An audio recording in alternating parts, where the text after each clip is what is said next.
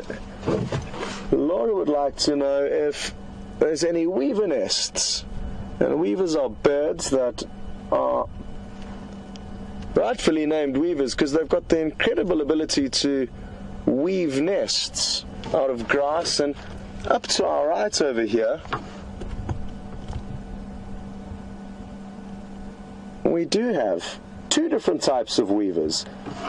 The one does certainly not do a very neat job in building its nest, and those are the massive clumps of sticks that you can see. But in the foreground and in and around the clumps of sticks, you'll see a few very neat grassy balls, and those grassy balls are the weaver's nest. You can see on the one dangling on the center of your screen at the top, the entrance hole dangles underneath, and that's where the adults will enter in and out of the nest. And these would have been made by village weavers. They often nest above water and always around water. And the other nest that you can see in the background is made by a sociable weaver called the red-billed buffalo weaver. Sadly, both of them are no longer using these nests. Their nesting season is over. But it was a hive of activity over November, December and January. So two different weaver birds nesting here. There are also some other nests, and they are very different to that of the weaver's nests, and they are built into the muddy bank that you can see across from us. And we're not sure exactly who used those nests. Despite spending a lot of time here, we never saw any birds actively going in and out of there. They may have been used in the past, but birds like kingfishers will use those as nests, as well as bee eaters. So, incredible to see how different the nesting sites are.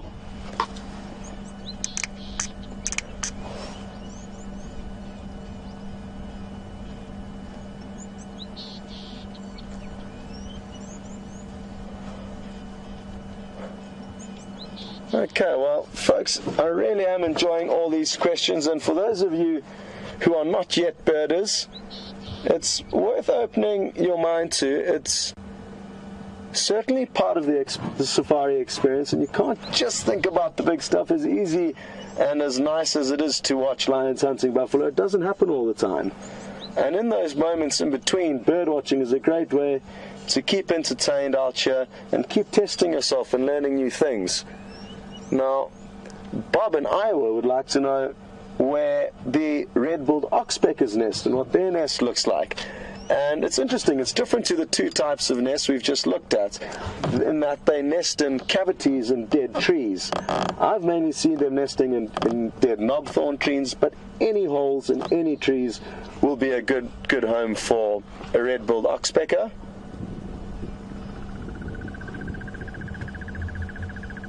I was just listening. I thought I heard some alarm calls in the distance, but for those of you that know me well, I tend to get a little bit too excited and often miscalculate alarm calls. I think that was just a bird calling off in the distance.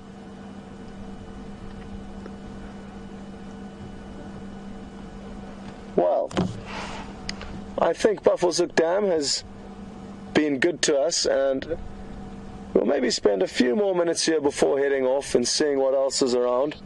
It's fair to say that in the hour that we've spent here roughly now, we haven't heard any alarm calls, we haven't got any intelligence from the bush. So let's move on and see if we can't find some action elsewhere.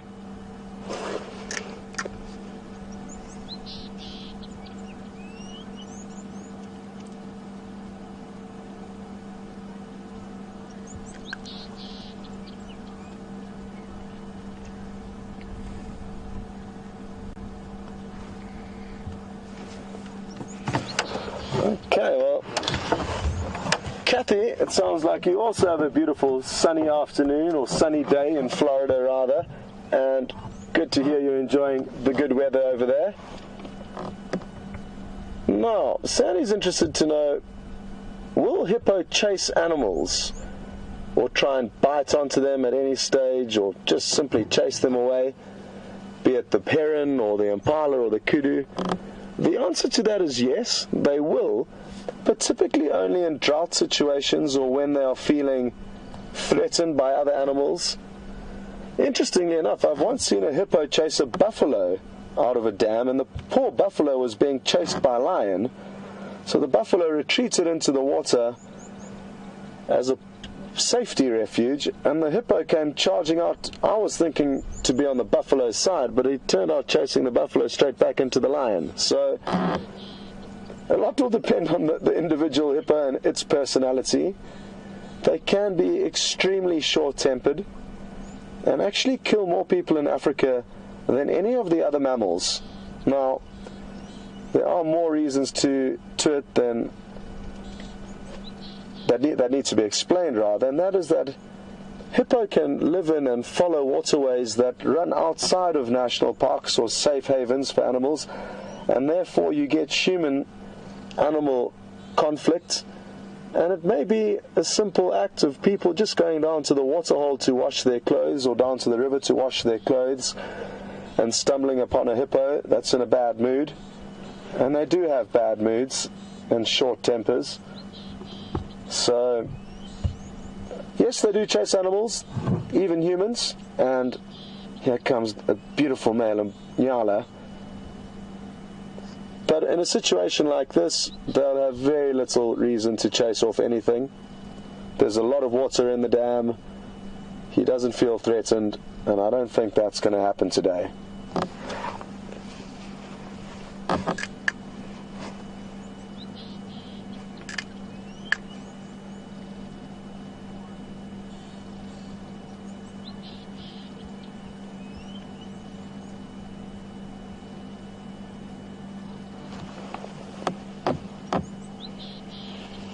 Okay, Kathy in Tennessee, good afternoon.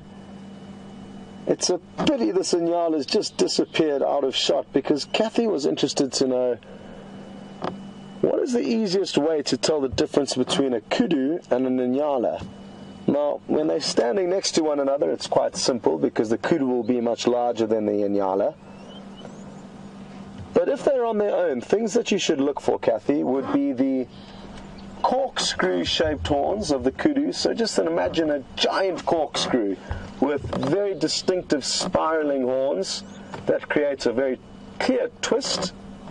The nyala's horns twist, but they spiral on one axis, if that makes any sense. So they just twist on themselves. They don't create an actual corkscrew effect.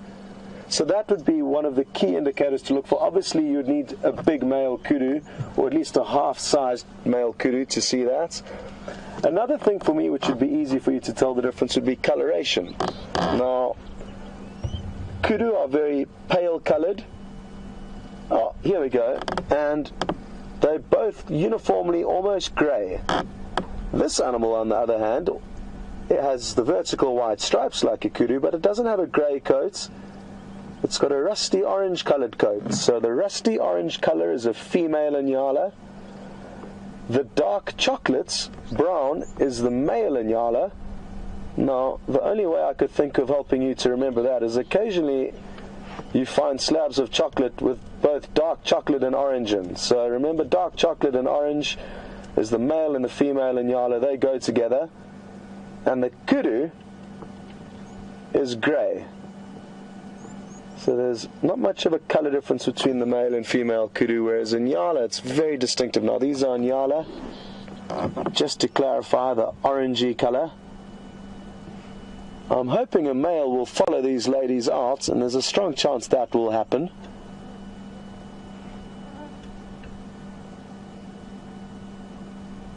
I hope that helps you, Kathy, and I'll try and quiz you the next time we see any of the individuals alone. Okay, awesome. The male is returning, so now you're going to be able to see the difference. Now you can see that dark chocolate brown.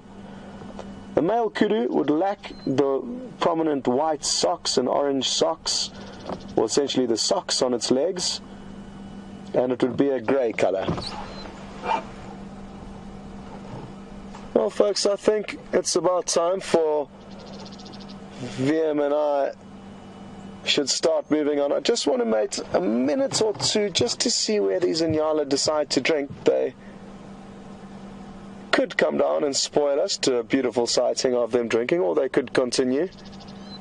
So if you just hang on a few more seconds, we'll be able to establish what they're going to do. And Cappy, look at how his horns, they don't create a corkscrew effect. They simply twist on themselves. The kudu's horns has got a very distinctive spiraling corkscrew. Absolutely beautiful antelope, both the kudu and the Inyala. But this Inyala bull also has those distinctive ivory tips sticking up at the top of the horn, signs of a bull in his prime. And it sounds like there may be another vehicle coming to join us. Unless it's my mind playing tricks on me again.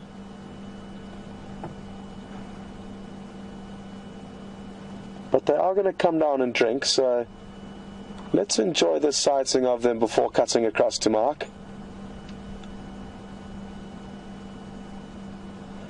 It's interesting to see that the male took the first sip. It's not always the case, but it's as if he kind of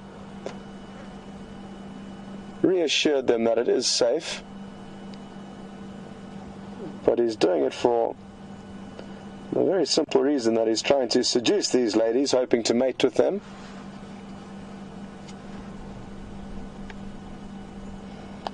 And a male impala in attendance. So it has been really interesting that there have never been one species that come alone. They often share the lookout roles and are aware of, oh, look at the male.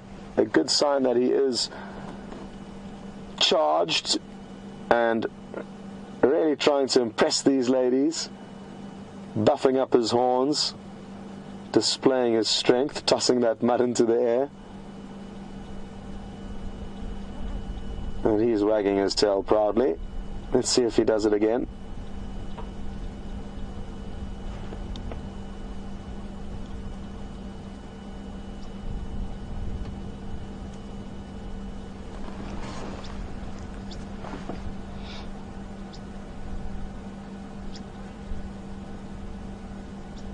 Now, there's no other males around, so it's interesting to note that he did that, because it can often be, like I said, to display his size and strength. But maybe it's just the ladies he would like to impress. Not so much dominance, unless he was trying to teach this male impala a thing or two.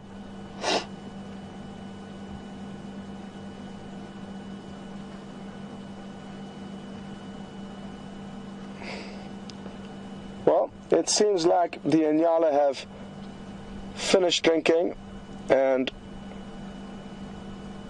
let's head over to Marc. I'm sure he's loving being back exploring. He's spent a few weeks away now, and it's always the best feeling coming back to the bush, noticing the changes that have happened while you've been gone. And on a beautiful afternoon like this, I'm sure Marc is going to be full of fun and enjoy everything he has lined up for you this afternoon. We'll catch up a little bit later.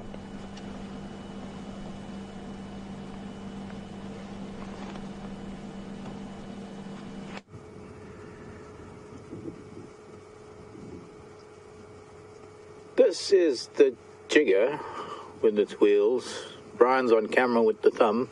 My name is Marc. Welcome back to this side of Nkuhuma. We've been travelling around from waterhole to waterhole while you've been up at Buffelshoek Dam, and I think we're pretty much seeing the same thing at most of the waterholes this afternoon. The buffalo are relaxed during the cud. There are impala around. I did notice some Inyala as we were arriving here. We may be seeing them as we leave this dam in a few minutes. A heron that was actually deeper in the water is now on the edge. But interestingly, the main prey of the heron, or rather one of the main prey items of the heron, is a species of frog that lives in the water, and It's probably the only truly aquatic frog that we have in terms of its lifestyle. It lives underwater. It only comes up for air, as opposed to a lot of the other frogs that live on the edges and in the reeds. And this frog's known as the clawed frog. Here in South Africa, it's commonly known as a platana. Platana. I know plat means flat, but I don't know what else it means. But these clawed frogs have to come up for air, and they very, very seldom will be in the shallows on the edges of the water. And that's why often we might see the heron sitting on the hippo's back or sitting on a log or a rock in the water, sometimes wading in as deep as its legs will take it.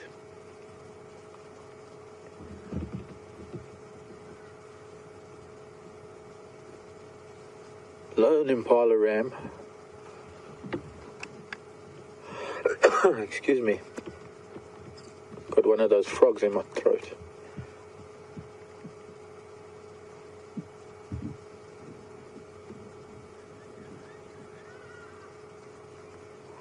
Ah, Gail. Interesting question from Gail. Wanting to know what it is that is making the ripples on the water. We often see what looks like raindrops, but it's actually all sorts of little creatures underwater. Mostly the big ripples are those fairy frogs I was talking about, the clawed frogs.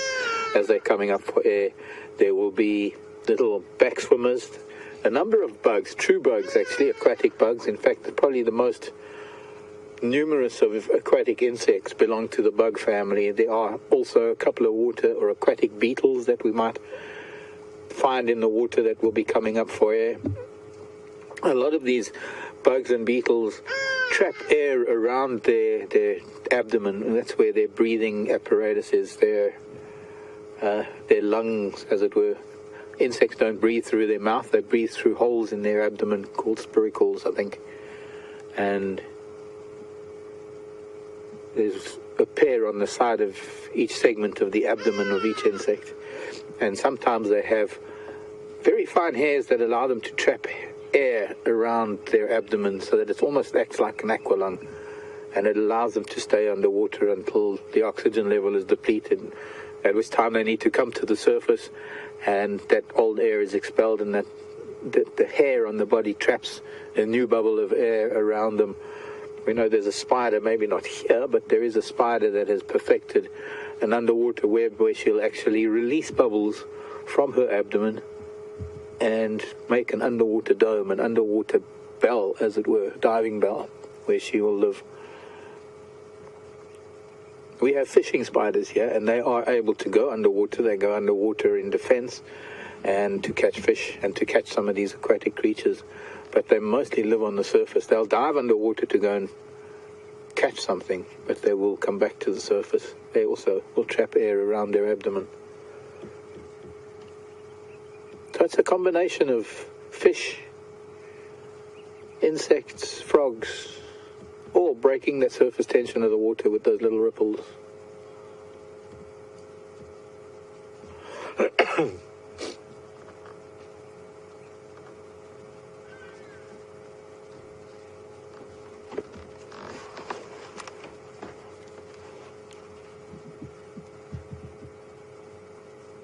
Interesting that we've got some kudu and nyala together off to the top end of the dam. Excuse me.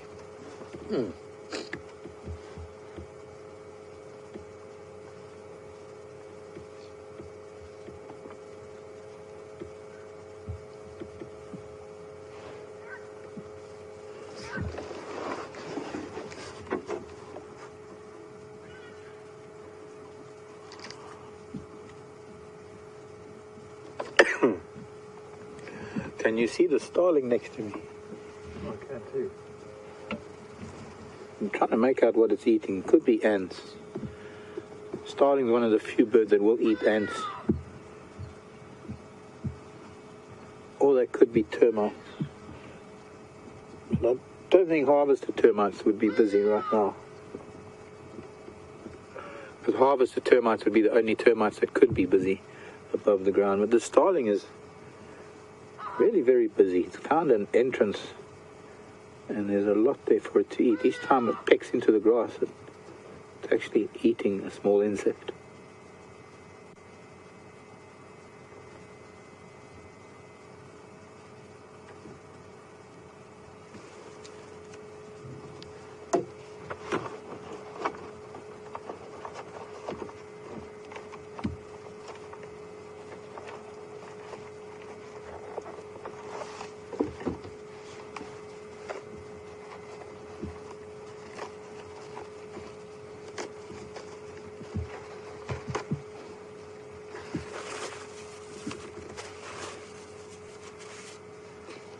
This is the Birchall's glossy starling. You'll notice it's a fairly large starling. It is the largest of the starlings. Being so close, we can really get a good look at it. But you also notice the main feature of this particular starling is the fact that it has a very dark eye. The other feature, of course, is the fact that they have longer tails than the other glossy starlings. But it's a very distinctive starling. No other starling has the dark eye with the long tail like that. Now, I had a question about oxpeckers. Interesting question, why yellow-billed oxpeckers are less common than the cousins, the red-billed oxpeckers, especially since they both pretty much have the same diet and the same habits. I think one of the main reasons is because of cattle farming in the mid-20th century, early to mid-20th century, using a lot of herbicides, or rather pesticides or dips, tick dips and poisons on their cattle to keep the parasite loads down. And that had an effect on, I think the yellow-billed were probably more numerous in those days. I'm not too sure. I know there's possibly other reasons too. It's also a matter of distribution. One other factor is that when you go further north from here, going into East Africa, there are more yellow-billed oxpeckers, and I suppose in some ways it's more a matter of the range of their distribution, where we are on the sort of southern limit of the yellow-billed oxpeckers range, perhaps. I'm not sure. Maybe you can look up for me whether yellow-billed oxpeckers occur down in, let's say, a place like the Eastern Cape, where we have the Addo Elephant Park, or other game parks. I don't have my books with me, because I literally got out of my Land Rover under a shower and into the jigger, so I haven't quite settled in yet. I will be by tomorrow morning, but I'll bring my books along and I'll have a look myself at the distribution range of the yellow-billed versus the red-billed oxpecker.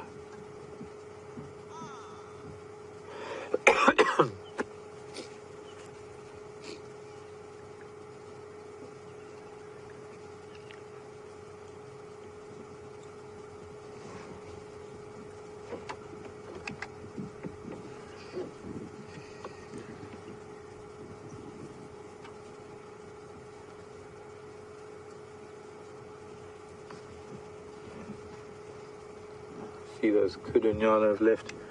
And I think as I'm getting another question coming in.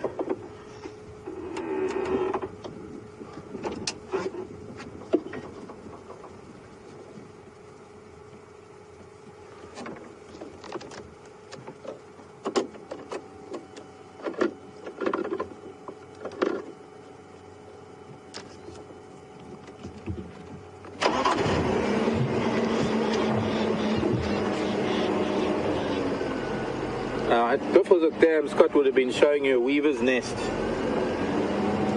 of the red-billed buffalo weavers, one of the only social weaver nests that we get here. Tina in Houston is asking, do we get those big, massive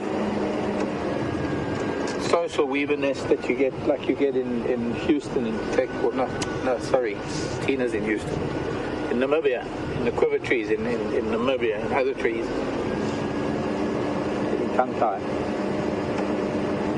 Tina, we don't get that social weaver here in this part of the world. It is mostly in the dry western regions of parts of Botswana and Namibia, quite far away from us. So no, answer to your question is we don't get those nests here, that species of weaver. I'm just going to stop here because there's a family of nyala that are making their way down to the water. I think there's a youngster that's about to make itself visible as it Come, little one.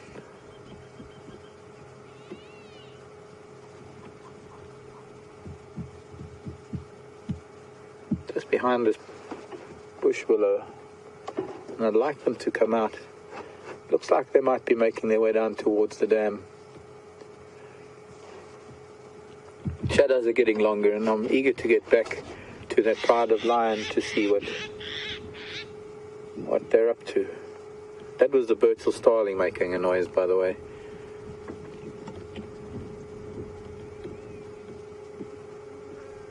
I guess they're not going to move, are you? They've frozen, these Nyala.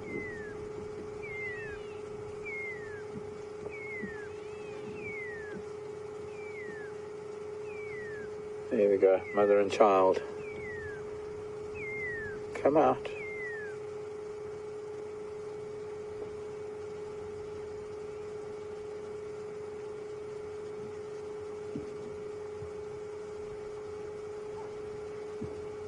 For any animal, approaching the water is always a very testing time, because very often you'll find predators lying around the water or around close to the water. We've seen lion and leopard lounging around over here. So when animals are making their way to the water, they've got to cover some open ground that renders them quite vulnerable.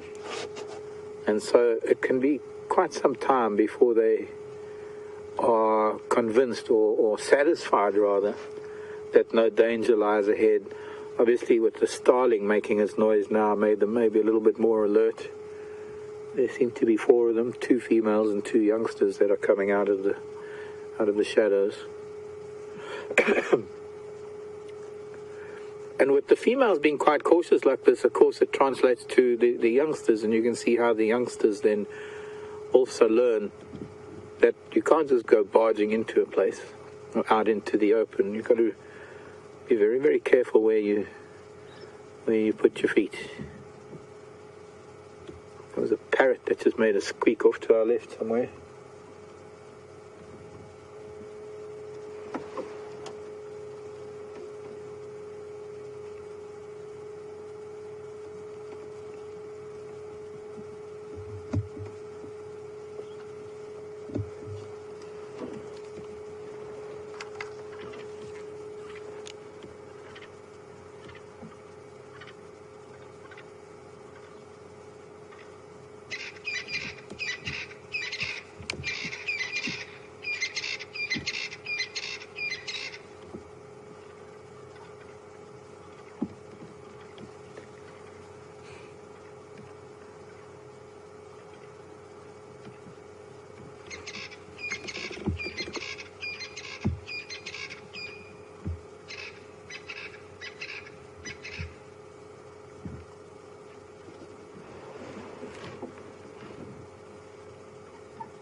Nkuhuma still same lock as this morning. 1 more on lock, space or 2.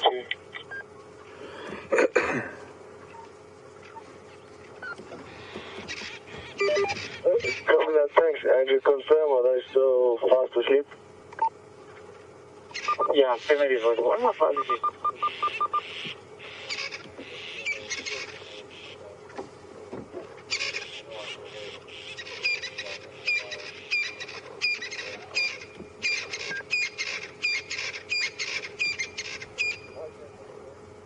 A lot of francolins also coming down. I guess they're also maybe making their way to the water. And we can hear the sound of a lot of these crested francolins, their evening sounds, as they start winding down after a day. Sometimes the last sounds that we hear. If anything, I'd say that they're following the Nyala, using the Nyala as a safety. I wonder what spooked them. Probably these francolins. Francolins, yeah, you see, the francolins spooked the youngsters, and then the youngsters spooked the adults. I think we need to just go back a little bit. I see there's a kudu drinking on the other side as well now. It's a lovely afternoon for animals to come down to drink. It's been very hot. How's it been recently, Brian? Have you had days like this? Yeah, so. Not as hot as today. for a while.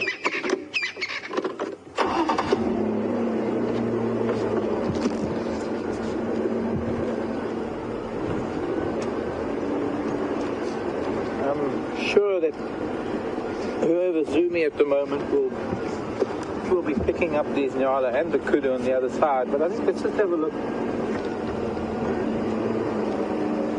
If we can.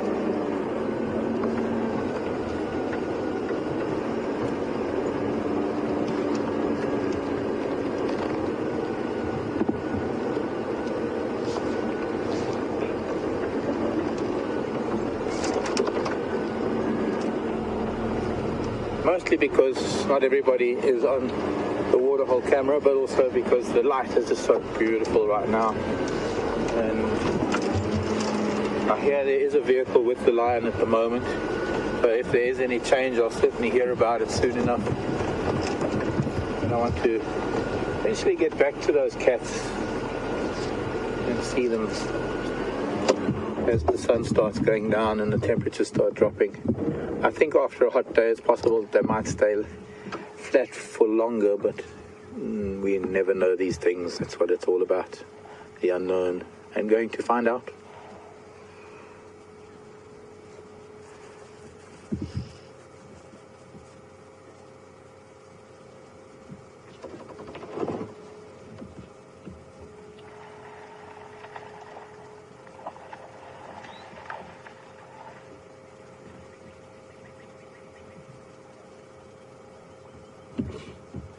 Angle's no good. Okay, sorry.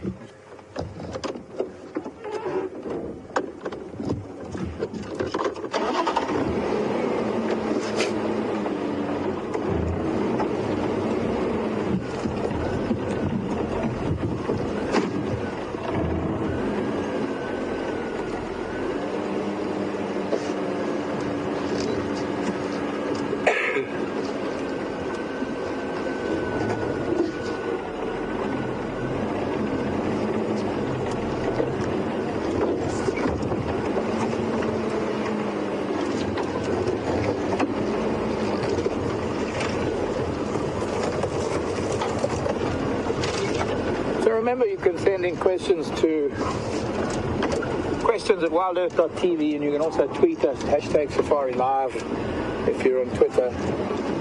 And those questions then get sent through to us on the vehicle. We are live, we're able to answer questions as close to you asking them as we can. Wonderful interactive possibilities that we have. Lovely Saturday afternoon here, and I hope you're all having a great weekend, and that this will make your weekend even better.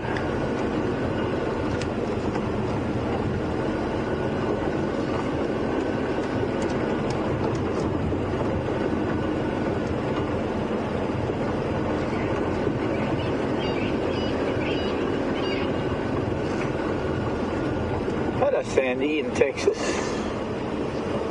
Sandy wants to know, she says she's never heard anyone mention heartworm amongst the mammals here in Africa. Do the animals suffer from heartworm as they do in the United States? Sandy, I'm afraid I can't answer that question. I'll have to go to the books and educate myself on heartworm and its prevalence in the wild mammals of Africa. Can't answer the question. We don't really get into the diseases and things too much, although obviously there are natural born diseases, natural born pathogens that affect the animals. Sometimes they're not affected, they're just carrying it, like foot and mouth perhaps, foot and mouth. But out of the veterinary environment, we don't really delve into that sort of stuff very much.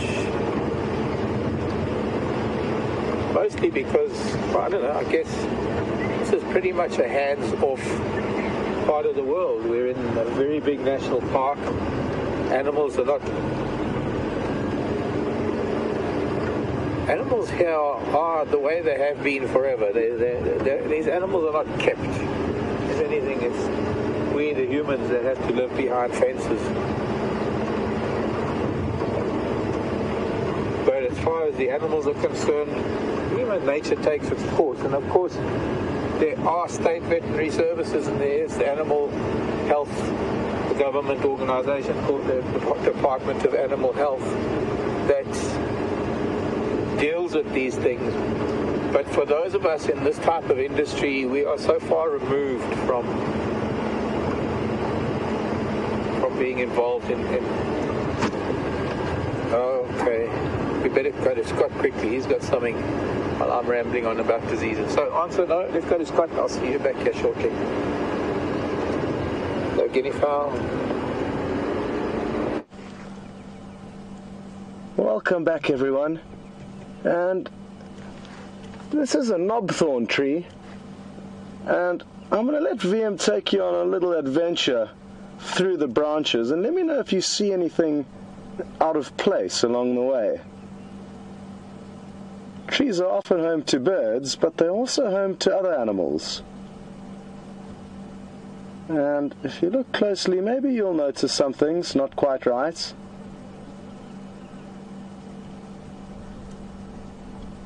I hope you've all seen it. If you haven't, there's a snake on the right-hand side of that main branch cutting through the center of the screen, and it's looking directly at us. It's got very big eyes, which you can clearly see. Oh, look at it focusing on us. This is awesome.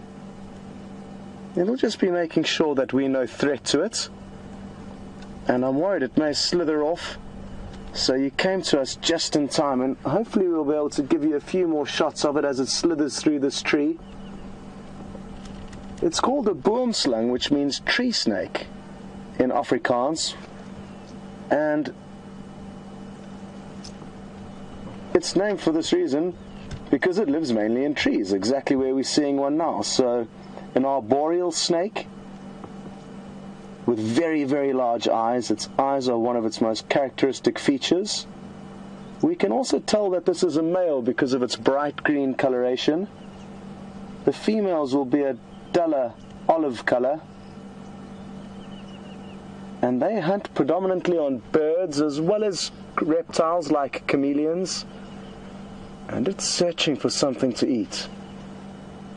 Its forked tongue keeps poking out, and that's how they find prey. Together with their eyes, they also use their sense of smell, and their tongue is essentially a protrudable nostril. They poke out their tongue picks up different flavors on the wind, and as it brings its forked tongue back into its mouth, each fork of its tongue goes into its own individual receptor. Now that receptor processes where the smell is coming from more strongly, either the left fork or the right fork, and that helps them to get them closer to their prey. Now you'll never believe it, but we stopped at the bottom of this tree to talk about a leopard that would have finished a kill here, and I'm going to get to that later. There's some bones that we saw at the bottom of this tree, and we were going to tell you about how a leopard would have fed here many months ago, but that can wait, because we can talk about something that's happening right this very second. A boomslang hunting. Now you may be wondering, is the snake dangerous to us as humans? It certainly can be. It's got a very nasty venom. It's hemotoxic, which means it attacks your blood and you will bleed profusely, essentially. Your ability to coagulate and stop bleeding is affected negatively, and you literally bleed to death. Thankfully, though, they are not very aggressive snakes. Would you like me to move, VM? Lost it currently. What do you suggest? Okay, no, I've got it. There it is. Yeah, well done. Well done, VM.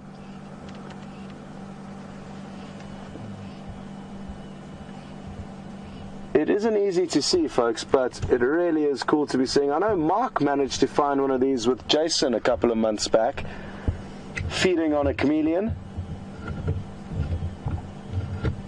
And Brian and I were out that morning, and we said that's what we wanted to see, and funnily enough, Marc and Jason found that exact thing, so that was rare. But since then, we haven't seen another boomslang. So as I was saying, in terms of their danger to us as humans, they're not aggressive snakes, so that makes a huge impact on the likelihood of one biting you. Even if you catch these animals or aggravate them, their likelihood of striking at you is smaller than of other snakes in the area, like a black mamba, for example, which is notoriously aggressive. The other important thing about this snake is that it's got back fangs, which means its fangs are positioned far back in its mouth, and in order to envenomate its prey, it often has to chew. So it latches on and then chews, almost massaging its jaws into the prey. Therefore, if it just struck at us and bit us once, it could well deliver what is called a dry bite, which is a bite that punctures your skin, but no venom is actually envenomated. This is incredible, and VM's doing a great job on camera. There's obviously many obstructions. He's got the camera tilted up just about as high as it can go, and he is certainly allowing us insights into this boomslang's afternoon. We're so fortunate that it's continuing with its afternoon hunts with very little or no care of our presence. Now, maybe I'm wrong. Maybe he's not hunting for prey. Maybe he's hunting for a lady. That certainly is possible.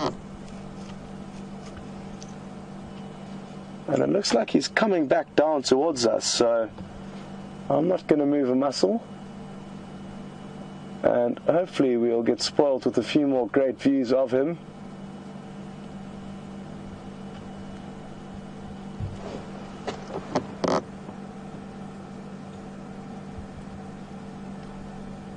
Here he comes. Now, another snake that some people may confuse with the male boomslang because of its emerald green coloration is a green mamba. And the easy way to know that this is certainly not a green mamba here is simply distribution. Green mambas are coastal snakes, and we aren't close enough to the coast to find them here. Oh, look at this view. Absolutely awesome.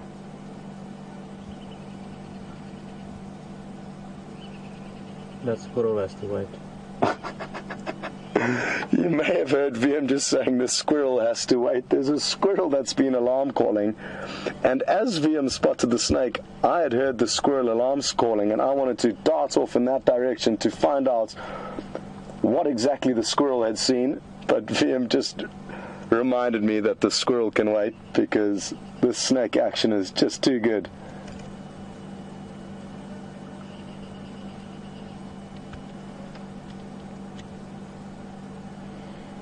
He certainly is searching every little twig and branch on this tree. Wouldn't it be incredible if he came across a female? There certainly is a chance that's happening, or it could be that he's making the most of this hot weather. On a hot afternoon, it makes life for a cold-blooded animal much easier. And you'll find snakes are far faster and agile in hot weather than they are when it's cold. Where's he going to pop out next? This is going to be interesting.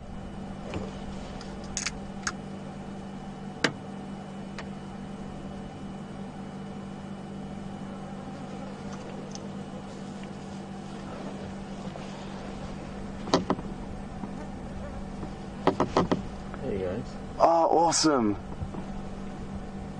He's coming closer to us. Now, Julia and Lisa on Twitter have asked, how big is this snake? And it's probably around 4 feet long. They get to about 6 feet in length. And bear with me, I am tempted to move, but I'm scared that we'll make the snake nervous, and that's the last thing we want. It's so beautiful watching it go about its business. undisturbed by our presence. So I'm going to avoid the urge to move the vehicle in the hope that it'll continue slithering around this tree and give us a few more great views of itself. Oh, there he is. And on cue, he's come around to the side of the tree.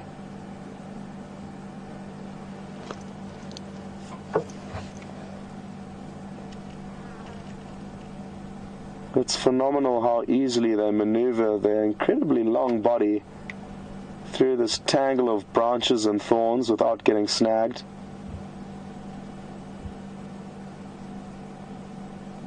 Speaking of snakes getting snagged, it brings back memories of a young python that we saw that had been stuck in a thorn tree because it had been knocked out by weaver birds, bombarded as it was trying to steal eggs or chicks from their nest, and its tail got hooked in a hooked thorn and it dangled there until the weaver birds, one by one, pecked it to death. It was a very sad sighting, but the harsh reality of a hunter becoming the hunted. This old green mamba, though, seems like a veteran and is having no trouble slithering around here.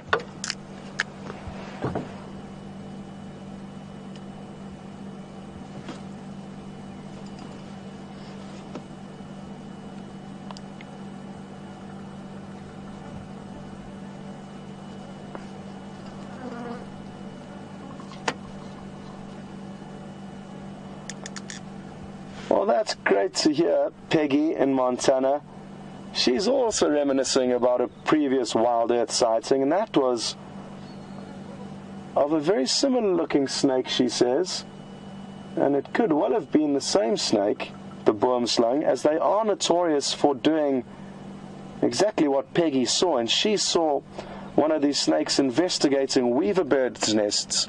No different to the nests, those little cup-shaped nests we saw earlier at Buffelshoek Dam. I really think that this snake may have seen a Bateleur eagle flying past, and that's why it stopped and very alert. Snakes will be predated on by eagles, and a Bateleur flew past, and now you can see its body language has immediately stopped. And it's certainly a lot harder to see when it's keeping dead still than when it's moving. So this is obviously the tactic it was playing there. Maybe not, but the timing seemed uncanny that as soon as that bird flew past, it stopped in its tracks.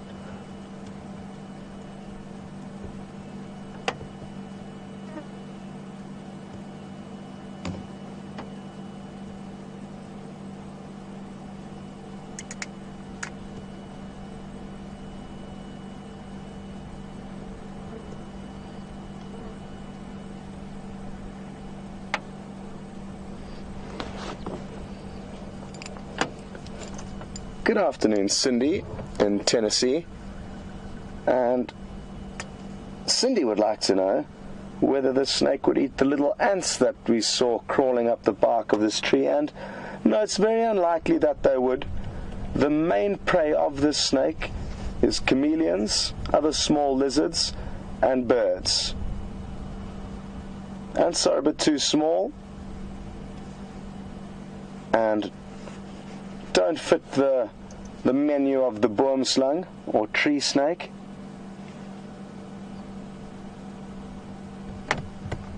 Now, just to let you know about the Bateleur eagle that flew past, it did fly out of the area excuse me, where I heard the squirrel alarm calling. So either the squirrel was alarm calling at the Bateleur, or the squirrel was alarm calling at the Bateleur and the leopard that's made a kill, and that's why the Bateleur may have been hanging around there.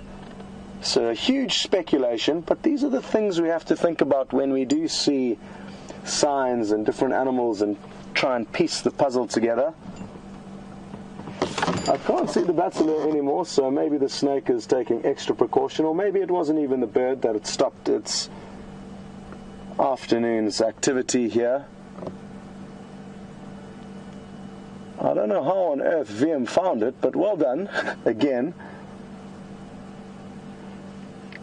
It was a bit of organized chaos when VM told me that he had found a snake. Because I was looking up into the tree going, where? And he was just saying, look at the monitor. But I wanted to know where it was in the tree, and by just looking in the monitor, you don't have a good idea of where exactly it was hiding in the tree. So that was a little bit funny.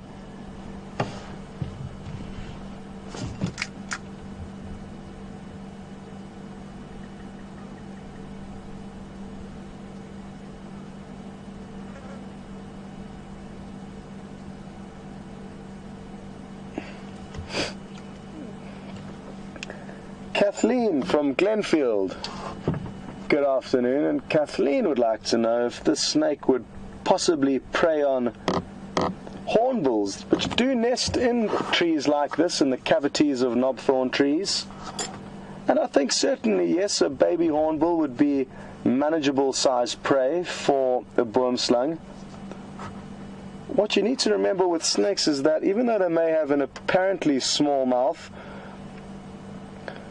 their ability to unhinge their jawbones, or almost double joint their jawbones, aids them in opening their mouth very, very wide, so they can swallow prey 4 or 5 times their own diameter with relative ease. So now obviously probably uncomfortable for a week or so afterwards digesting this massive lump. But I think a hornbill would certainly be a manageable prey item for this snake.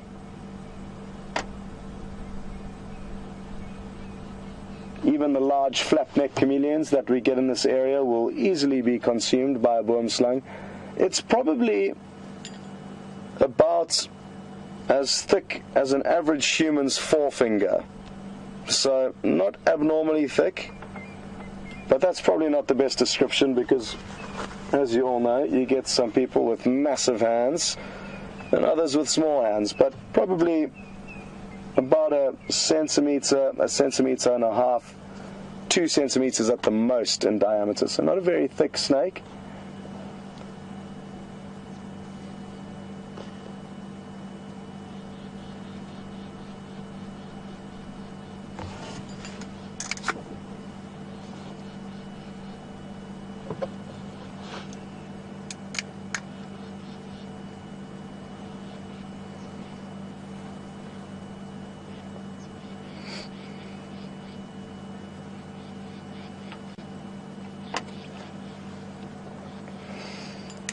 Terry in upstate New York, good afternoon, and you have stumped me with your question, and thank you for that.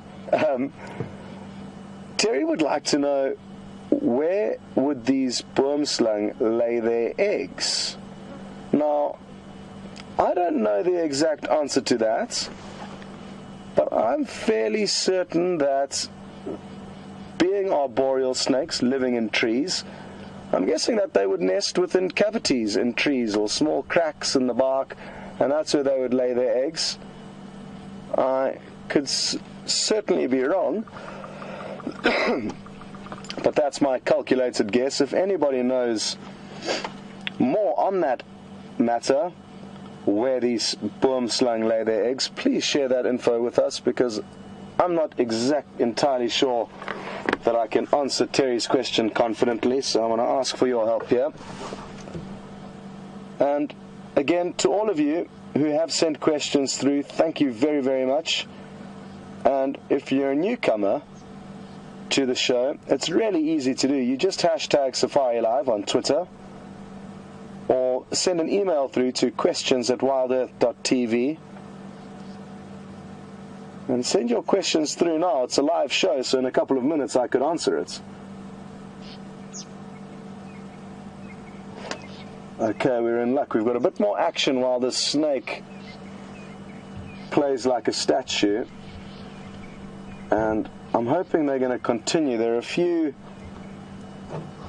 crested francolin that have come down onto the road, and they're currently feeding on some grass seeds, but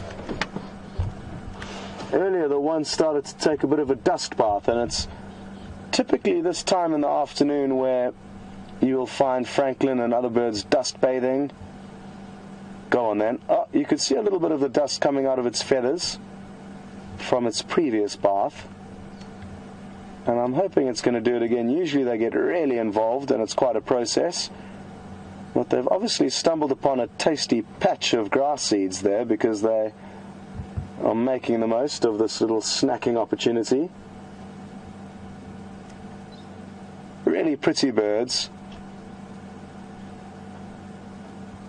Not much different to a chicken, really. They use their feet a lot to do... Oh, there we go, here we go. That's what we're looking for. It's a bizarre concept, bathing yourself in dust, but it works for them. And it's great to look at. Ready for bed. Just like that.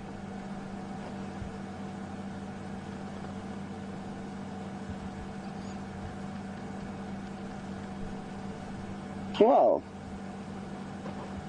the snake hasn't moved the muscles, so I'm glad the birds came in to mix things up a bit.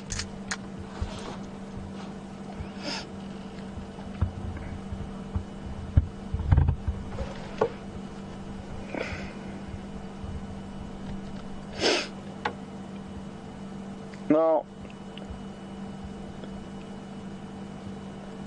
I am just going to begin to tell you the story in a bit more depth as to why we stopped at this tree, and it's because this tree could tell a story before we found the snake. We noticed as we were driving past a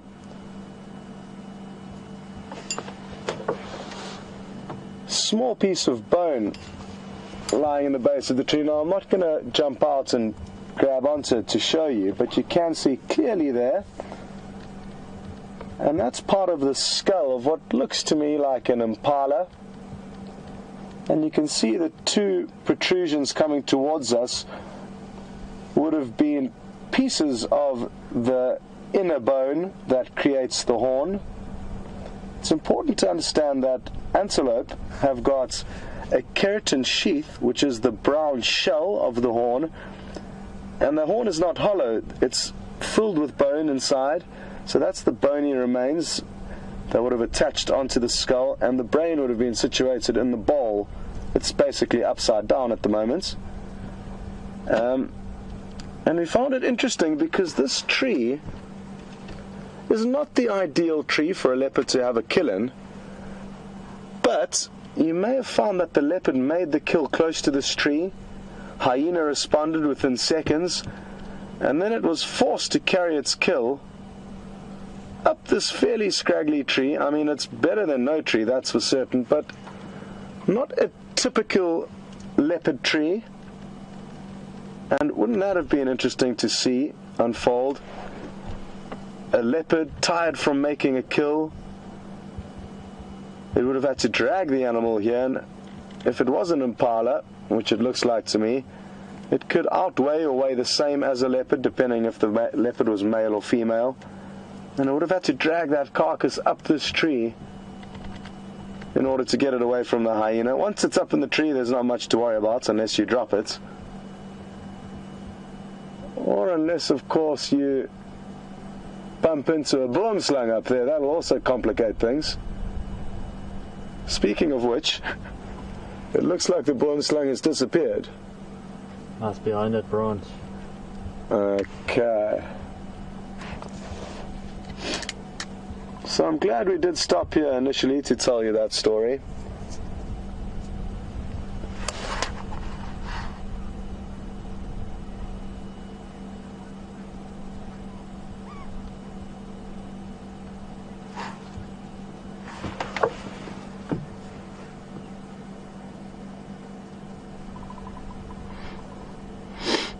Well, Enid's just raised a very good point, all the way from Connecticut. And Enid will mention that once a snake has swallowed a big prey item like a young hornbill, for example, surely it would become a lot more difficult to move fluidly through the trees And yes, it would become more difficult, but thankfully for the snake, once it's filled up with any kill, it doesn't have to move around and look for another kill for weeks, potentially even months, depending on how active or dormant they make themselves.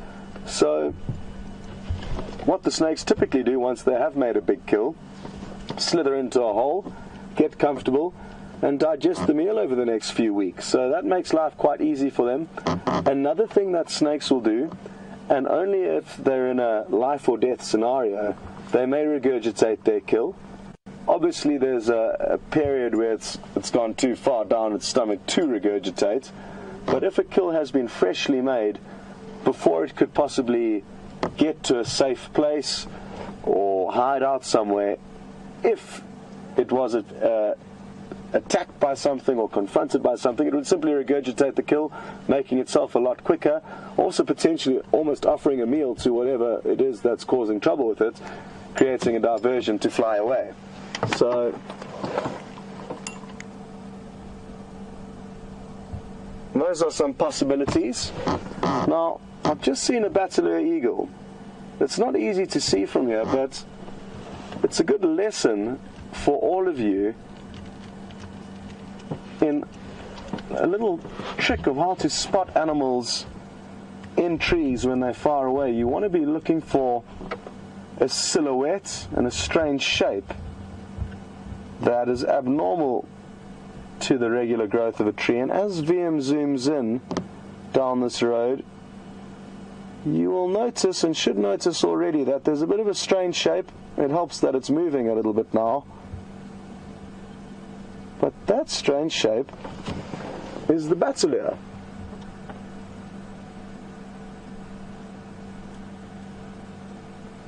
Now, because the snake has disappeared, I'm tempted to go and try and get a closer look at that Bateleur just before the sun goes down. There might be the opportunity to get some afternoon golden sunlight on its beautiful red face. And this Bateleur, like I said earlier, may also know that there's a kill in the area. So, a few good prospects to the Boomslang up in the knobthorn tree, and to him for spotting the Boomslang up there. How on earth, I'm not sure, but what an awesome sighting that was. I'm going to remember to check this tree next time we drive past, and this knobthorn tree has now firmly stamped itself into my memory.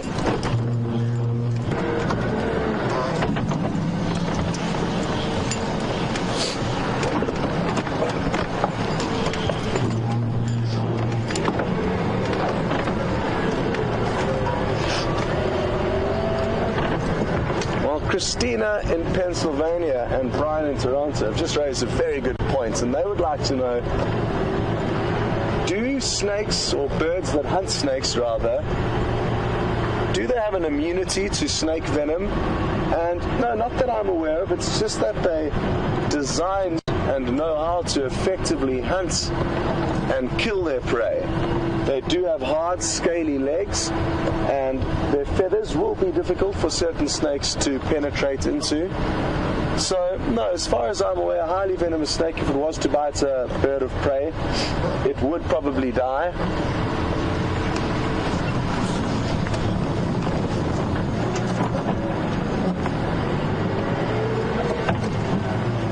I'm hoping we're going to be able to creep closer to this Bateleur without chasing it off, but getting close enough to give you a good view.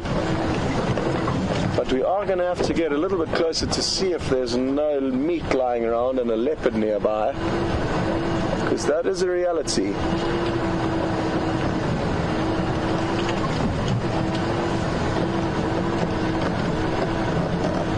Unless, however, these Bateleur roost here, I have seen them very close by to the same spot.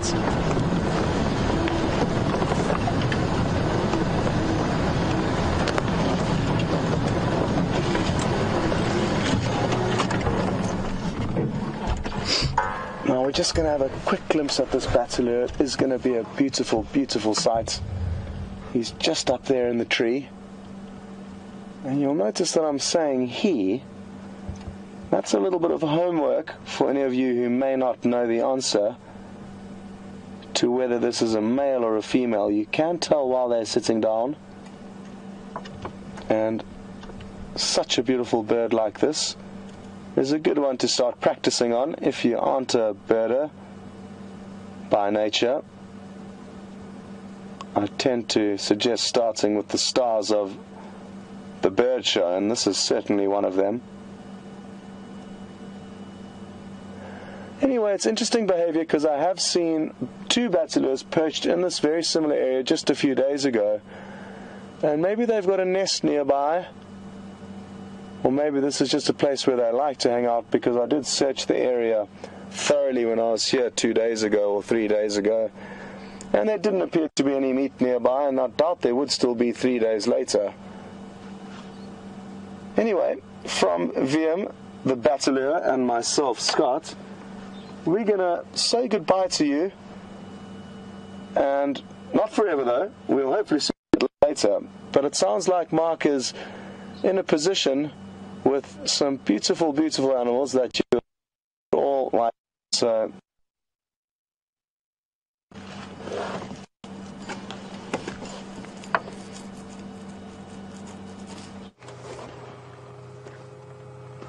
well, we've been back here with these lions. Lovely golden light, I call it lion light, this late afternoon, well, this evening really, good evening. This beautiful sunset light. We've got the sun setting in the west, just a little bit to the north of west.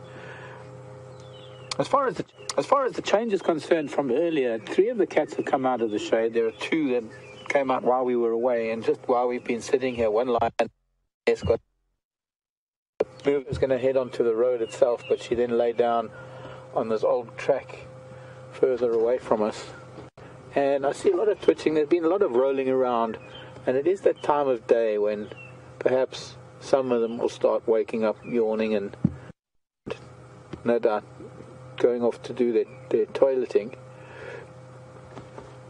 My guess is that they might head for water. They've got a choice of heading back towards Treehouse Dam or going towards Gari Dam. We'd hazard a guess and say maybe they'd go towards Gari Dam and then find something, see if there's anything out on the open area. The animals are not going to be on the open during the heat of the day, especially a very hot day like today.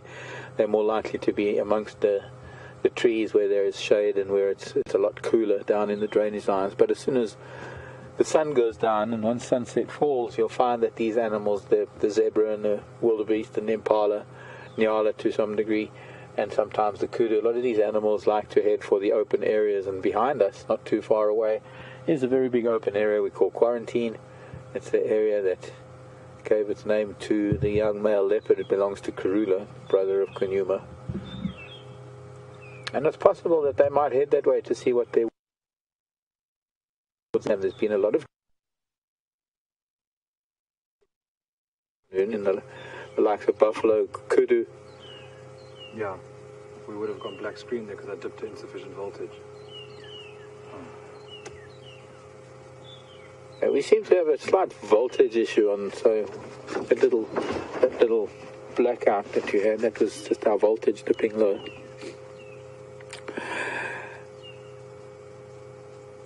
What was I saying? Well, there seems to be a lot of general game around the waterhole, so it's possible that they might even go into hunt mode. They're not very thin. I'm looking at one of the lionesses looking still quite round from probably one of their last kills. But it'll only be really when they stand up after they've been to the toilet that we'll be able to see how full their bellies really are.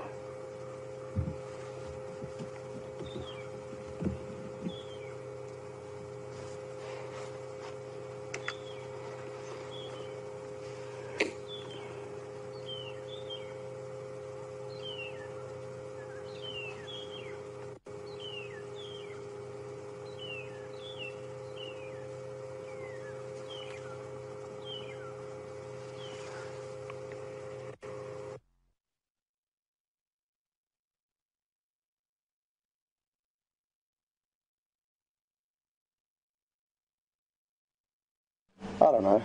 Let's just do it. See. Welcome back, everyone, and we apologize profusely for the quick cut away from Marc. But these technical issues do happen out here, and VM and I were just getting ready to show you a beautiful, beautiful sunset. We were thankfully nearby on quite a high point of Nkuhuma, and it looks out over this vast playground of ours, which VM is going to show you now. It's a massive, massive wilderness that we're a part of. And on evenings like this, on a lookout point like this, you really feel blessed to be here. And we probably don't show you enough of the scenery as we should, and we're aware of that and trying to incorporate more scenic shots for you all to get an idea of exactly what it's like when you look out over the rolling hills here. It's predominantly flat, and it's fairly thick woodland with not too many open clearings. Dead trees are a common sight and actually make up for some beautiful scenery.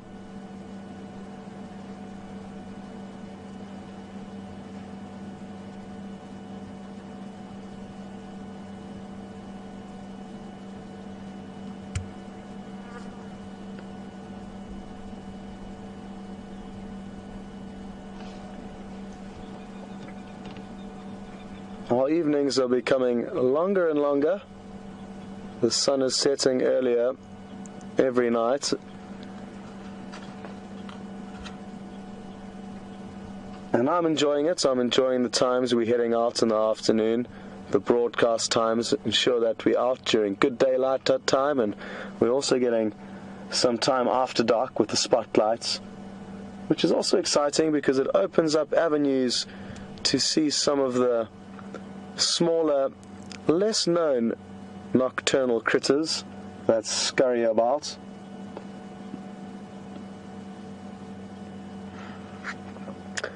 Now, typically what would happen on a safari is we'd have all the guests out of the vehicle now, having a sundowner and some snacks, stretching the legs, so feel free to do the same. Get up, stretch the legs, get yourself a drink, and enjoy this beautiful view.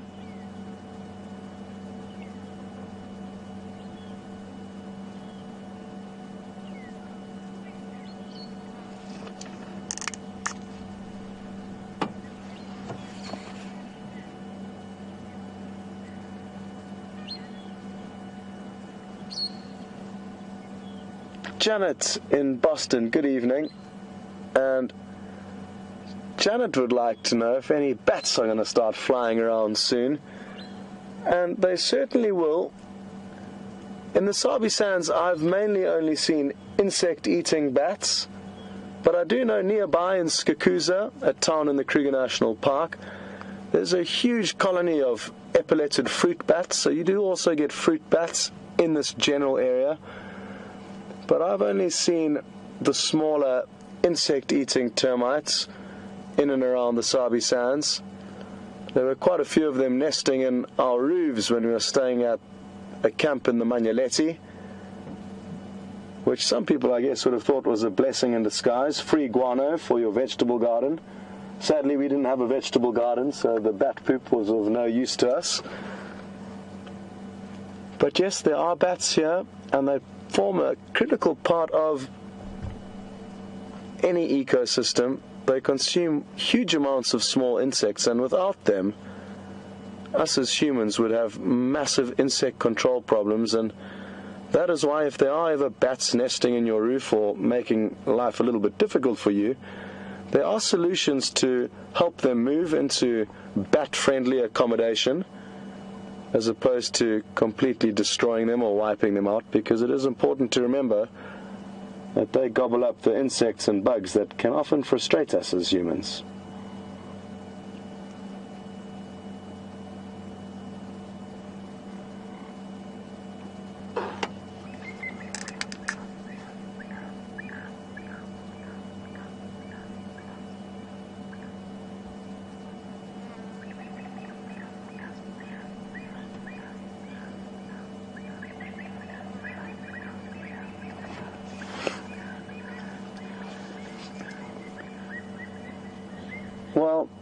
just to keep you updated, Marc's vehicle is still not transmitting a signal at the moment, so you're stuck with me for now, but don't worry, I'm going to head across to those lions in case Marc's technical issue is unresolvable. But we are just going to wait for the sun to dip below the horizon.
Wow, what a way to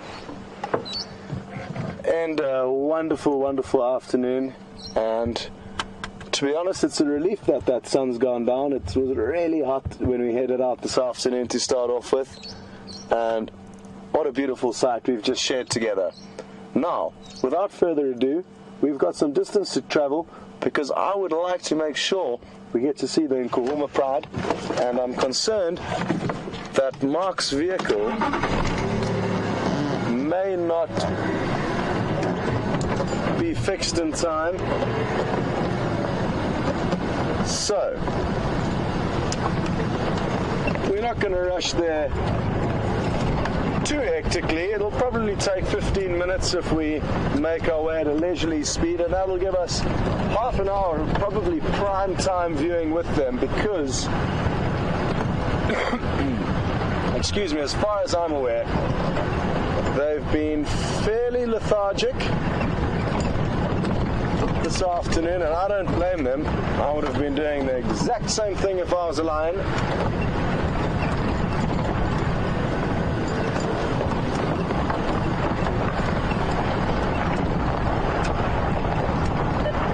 Stations with the Nkuhumas for start.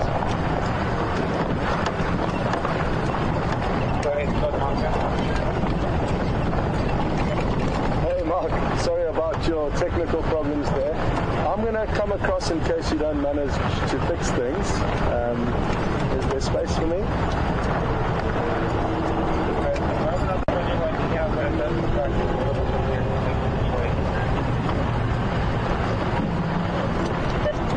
Okay, copy, thanks. So I'll get a hold of you when I'm a bit closer and take it from there. Okay, when you get closer, I'll get to actually, but it's so far, I'll try to another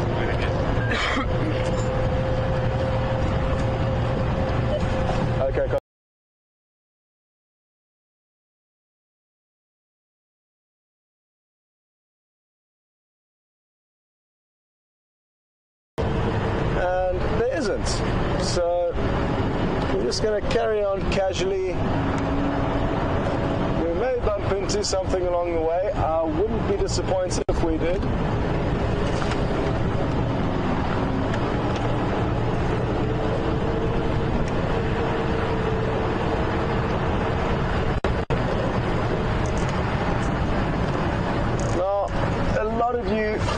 Some research on where boomslangs will lay their eggs. Almost too many people to name, really, so you know who you are, and thank you very, very much for sending through the information. What I can now share with everyone is that we now, thanks to the help of some of the viewers researching this for us, understand that boomslangs will, yes, nest in cavities in trees. Being arboreal snakes, it kind of makes sense. But they will also nest within leaf litter, and often in damp places. That seems to be quite a prominent term used. It was damp nesting, damp leaves, damp cavities in trees. So it's obviously quite important that they do find a moist environment to lay their eggs. But be it on the ground, in a burrow, or in the cavity of a tree, those are all potential places for them to hide their eggs.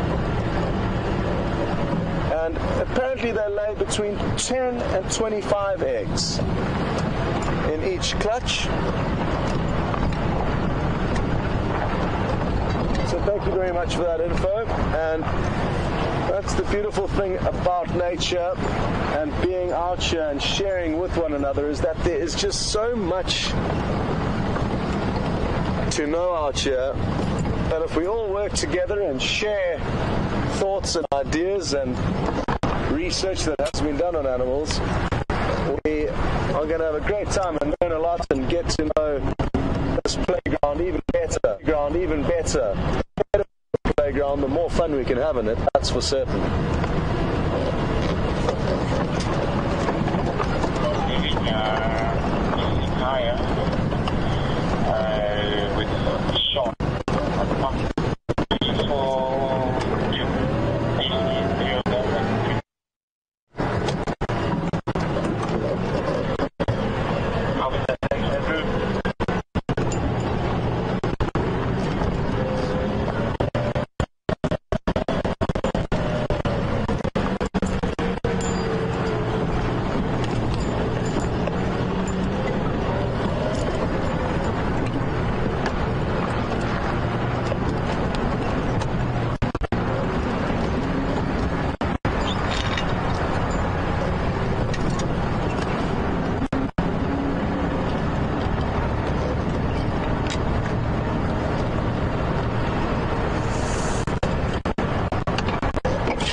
Just to let everyone know what I'm doing at the moment, I'm not driving aimlessly down a dirt road in the middle of the African wilderness. I am on my way specifically to a pride of 8 lions. They called the Nkuhuma Pride of Lion, and we managed to see them this morning. Marc's seen them this afternoon briefly, but I think now, in the next half an hour or so, we're going to be treated to some great visuals of them. I'm hoping they're going to be waking up, and I'm hoping they're going to be hungry, because hungry lions make for exciting lions, and I could think of no better way to finish off the drive with all of you with these lions on the move. We're probably about 4 or 5 minutes away now, so don't go anywhere. And if you've just joined, a huge welcome. This is a live show, so what you see is happening this very second. And if you'd like to ask us questions to confirm that this is happening, please do. #Safari Live on Twitter, or send an email to questions at wildearth.tv, and we will answer, or at least try our best to answer your questions. It's quite funny, we were chatting around the fire last night, and I believe one of our new viewers didn't believe that the show was live, and she had an argument on Twitter with some of our long-term viewers saying that there's no chance that this could be a live show. And I think it was Kathleen, and not to pick on you, Kathleen, I would have probably been the same as you. Just to let you know, it is live, and it does happen, and send us through some questions to confirm that. And to all of our regular viewers who stood up for us and let whoever it was know that it was actually a live show, thank you for doing that.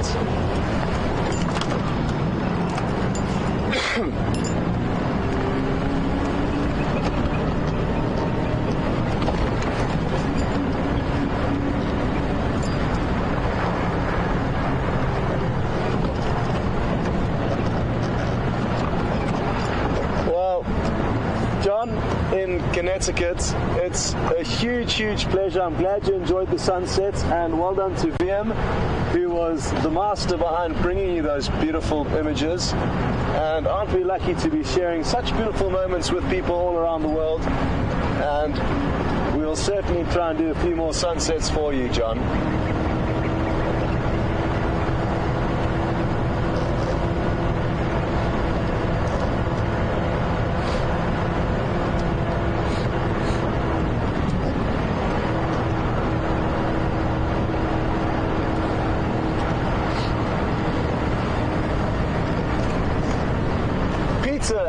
In North Carolina, I'm very impressed with your bird knowledge, and I'm very glad you've asked this question.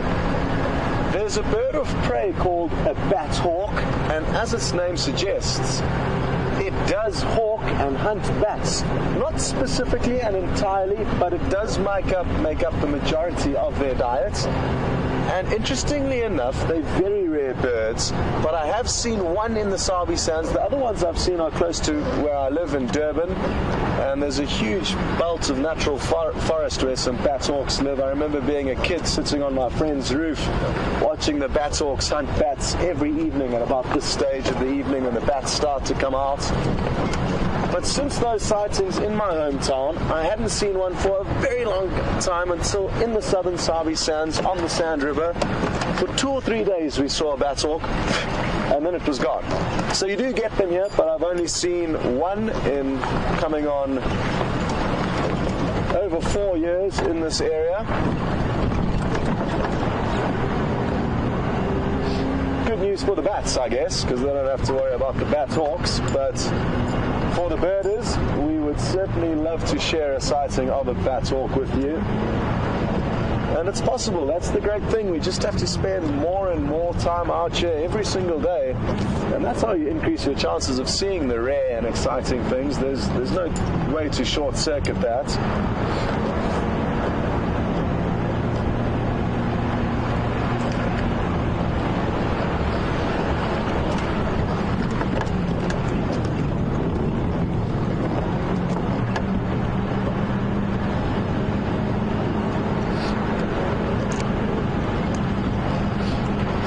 Approaching the sighting, and the good news is Marc's here, so we'll be able to chat with him and find out what happened to his vehicle.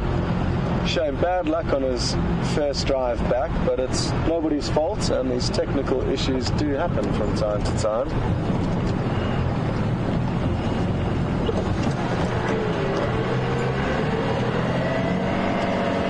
Hello, Marc. How are you doing? Good, and you? Good.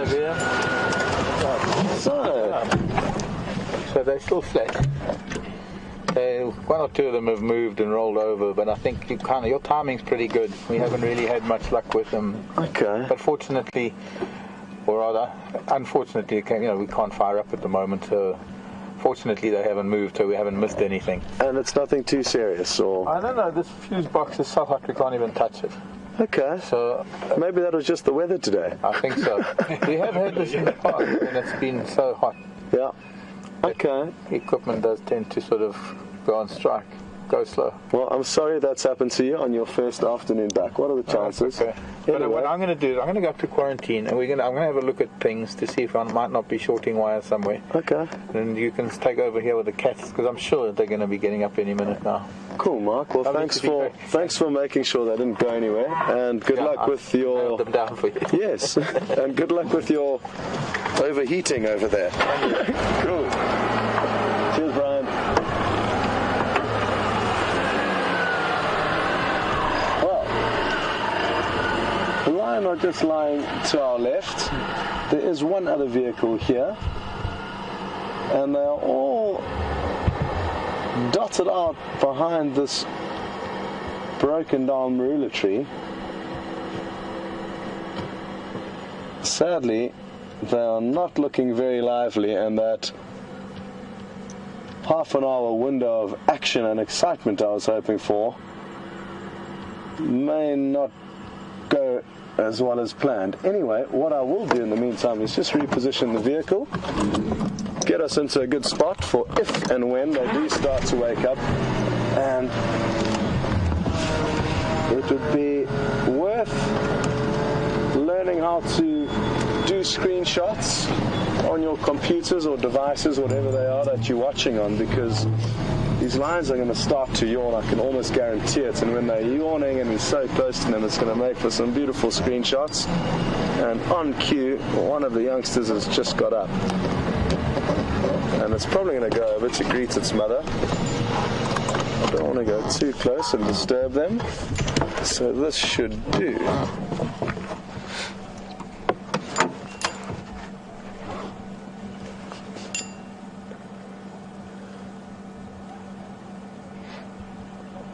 Well, this is a well-mannered little cub that's moved a few meters away from the rest of the pride before it went to the toilet. Sometimes they can do it right on top of their family members.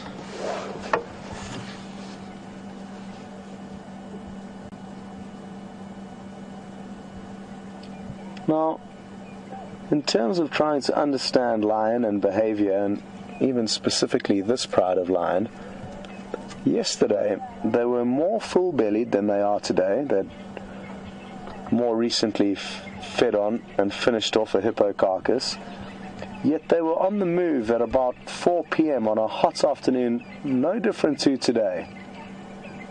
They then lay around in the sun for a while after having a drink at Buffelshoek at Gowrie Dam. But now the very next day, the same lion haven't moved a muscle, and it's already 5:30 and cooling down, so you can only read into so much of what you know about these animals when it comes to trying to predict their movements.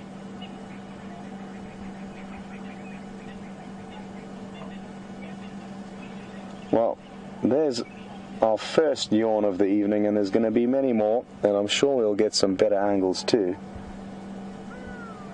But again, just like when we were stuck at Buffelshoek Dam earlier, patience is your friend out here, and sit back, get comfy, and enjoy this calm before what could potentially be a storm of activity when they get up.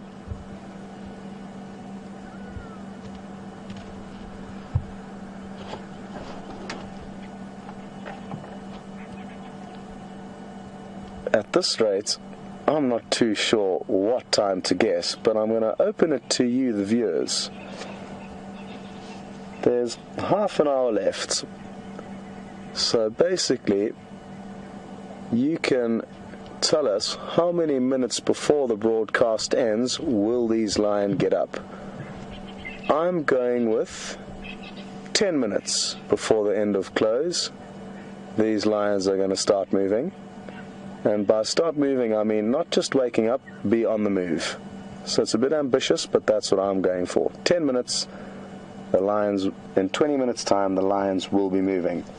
If you've got any different thoughts or guesses, send them through. It's just a fun little game we can play. And who knows, maybe all of our positive energy wooing the lions to wake up will have some kind of an effect on them.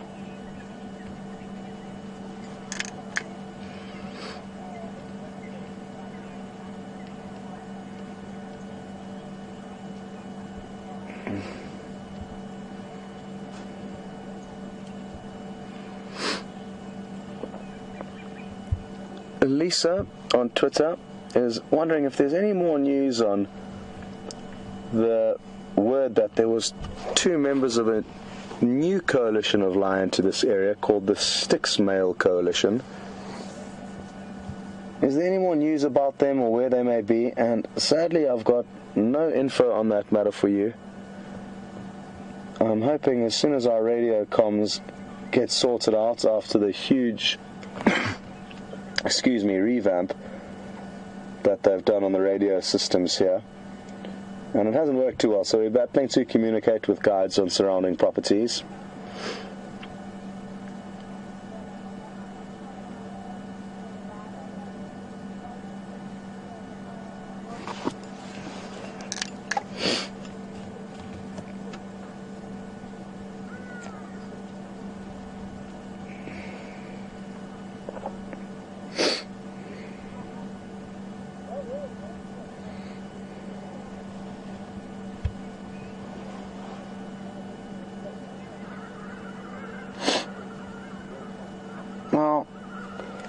A lot of you may be wondering what I mean by coalition, and let me just explain that. A coalition is a group of males. It could be a coalition of male lions, it could be a coalition of male cheetahs. Both these predators form groups or teams that allow them to work together to acquire a big territory.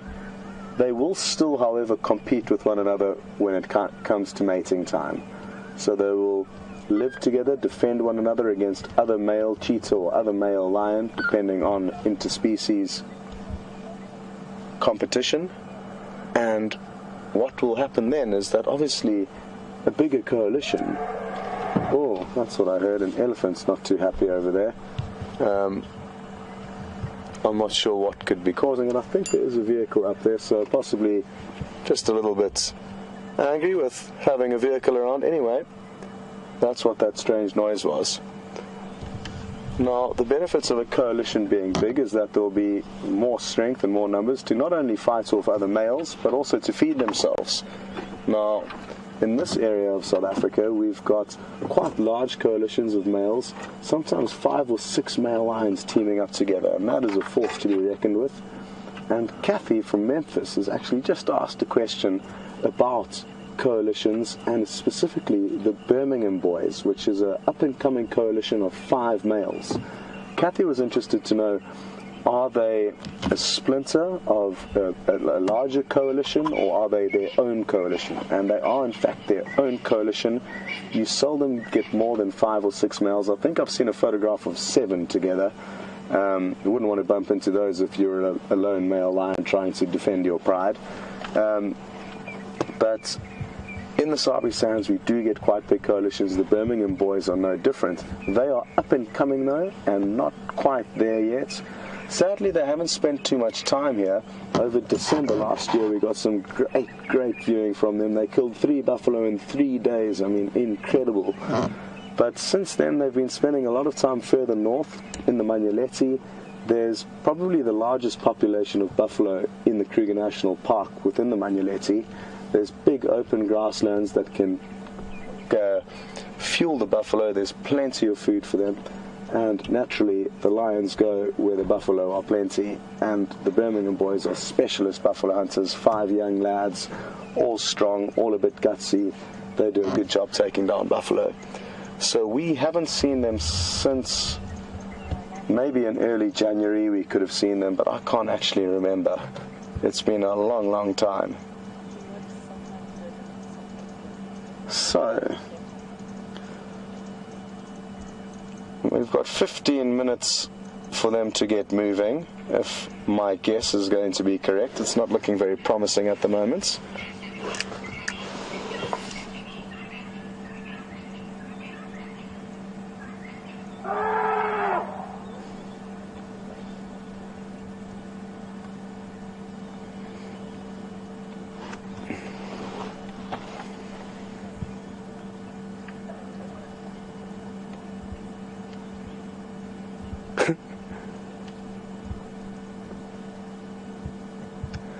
Well, we've got some of your guesstimates through. as to when you guys think the lions are going to be active. And the most optimistic of you is Christy, who said with 22 minutes left of the show to go, so you've got about 3 minutes left for them to get going. And then Lisa, funnily enough, said, I should just jump out the vehicle and that would wake them up. And Lisa, you're right. However, I'm not convinced. The good news is all of you think that they will get up before the show closes, and I can't remember whose name it was, but there is one person that says 2 minutes before the show finishes, the lions are going to get up. And that was Teresa. So I'm glad we're all optimistic and that they're hoping that they are going to get up before the show closes. If not, we're just going to have to track them down for you in the morning.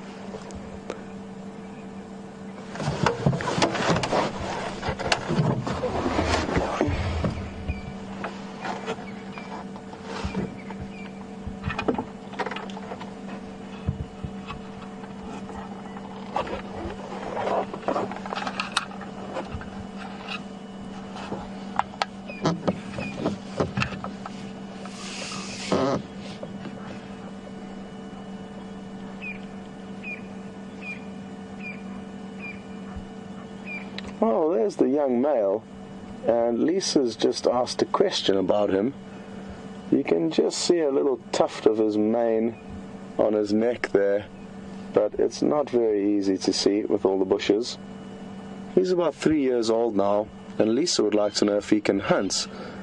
And yes, he can, and he will, and he does contribute greatly, I'm sure, to this pride when they are hunting. I've never actually seen them take down anything, but he will bring size and also a bit of courage when taking on large prey like buffalo, which they do hunt and have hunted successfully in the past.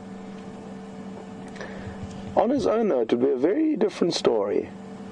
I'm sure he would have the ability to catch prey, but he would really battle, and it is one of the biggest killers of young males that are ousted from their pride by their father, that they simply kill job.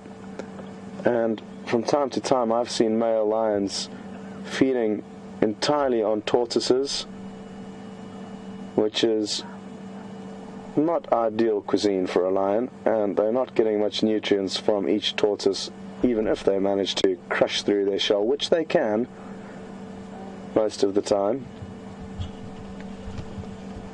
So yes, he can hunt, but I guess he's still got a lot of training to do, and what would help him is if he had a few brothers to head off with on his journey to try and establish his own territory. But he doesn't have that privilege, sadly.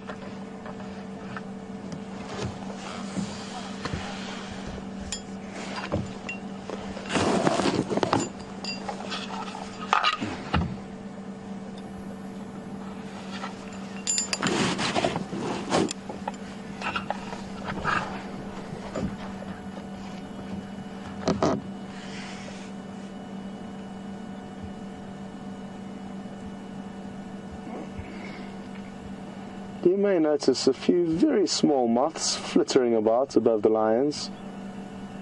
There are also a few flies, but those still landed on the lion. You can see 2 on the lion's shoulder there, little black blobs. But there are a few small moths. This time of the year is great because there aren't too many insects around. In summer, when you shine a spotlight, you get inundated with bugs and insects of all shapes and sizes. And driving around at night can also be a bit of a lottery in the summer, because you get some fairly large beetles flying about, and if and when they fly into you, it can be painful, and the last thing you want is one of them to crash into your eye. I actually know 2 people that have had to have eye operations from insect attacks, and they weren't really attacks, it was simply head-on collisions between people traveling in open vehicles and insects using the same highways. So something to bear in mind if you do come out on safari. Bring some clear goggles if you're coming in summer for the night drives. Most lodges do provide you with them.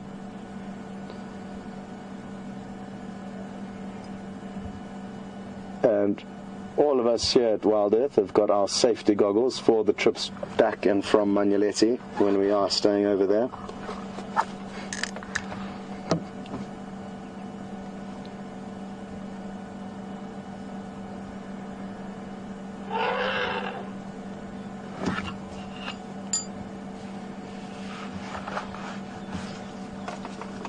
Good evening, Shanae, and welcome back to yet another one of our safaris. Shanae is one of our long-standing viewers, and how incredible that we get to know people all around the world. Shanae is from New Zealand, and Shanae would like to know what causes coalitions of male lions to split up.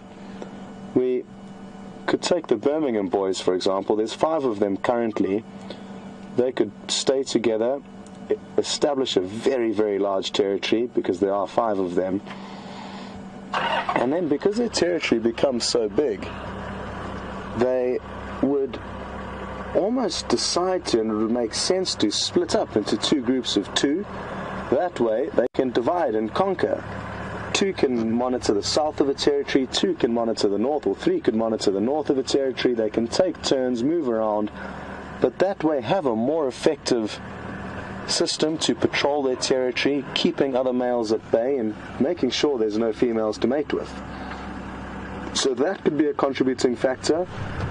A coalition gets an abnormally large territory. They therefore need to split up in order to patrol it effectively. Another reason could be that if you are the weakest out of the 5 brothers, your chances of mating become very, very slim if all 5 of you together. Whereas if you split up into groups, your odds become much greater. Now, like I said earlier, but I'll reiterate, male lions will join together as friends, as a unit, to fight for their territory. But when it comes to ladies, they all fight amongst one another.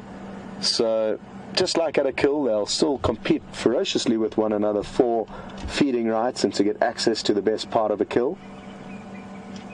And all these little factors may cause lions who want to split up and get away from other members of their coalition to increase their chances of feeding at kills and mating when the opportunity arises.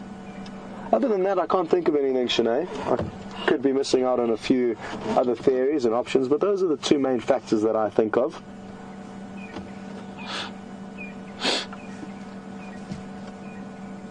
Okay, well, sadly, Christy, you were wrong about your timing, and it looks like I'm going to be wrong as well. I think we could all be wrong this evening, sadly, but no, I must stop being negative. And I'm just trying to think of if I could reposition to give you a better angle, but wherever I look around, I've failed to see a better spot. Vim, I don't know, is there anywhere you think we could go? No, we're pretty stuck here. So, beautiful pink sky in the background though, and we've got these lines dotted out all around us here. It's a magical evening, but they are fairly lifeless at the moment.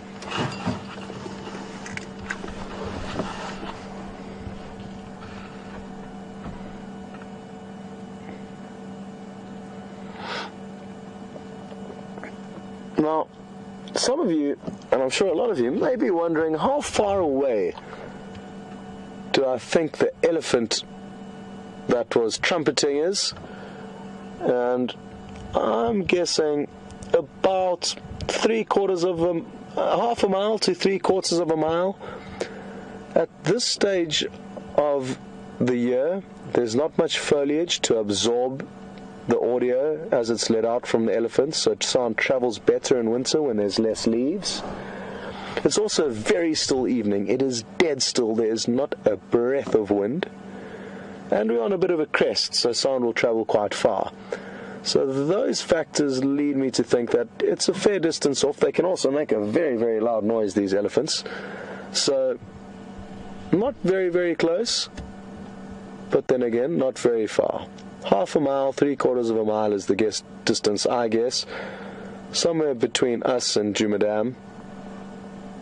who knows, maybe they're down at the waterhole, and if you'd like to, at any stage of any day, you can check out our live waterhole camera.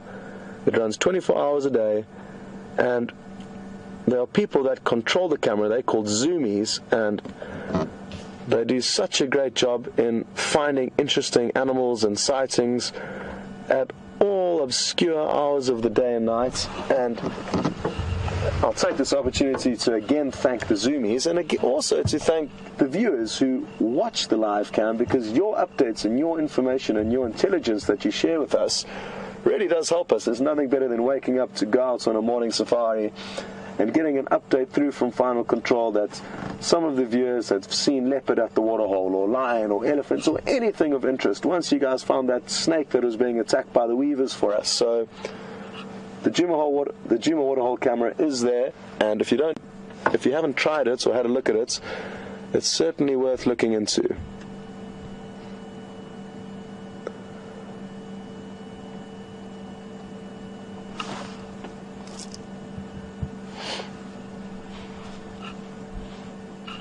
And we've just got an update now from the Nkuhuma waterhole cam, and there's no elephants there, so maybe they are between where we are and the dam. Whether they're coming here or to the dam, only time will tell. Come on, lion, there's lots of people that would love to see you at least yawn once or show some affection to one another, anything really.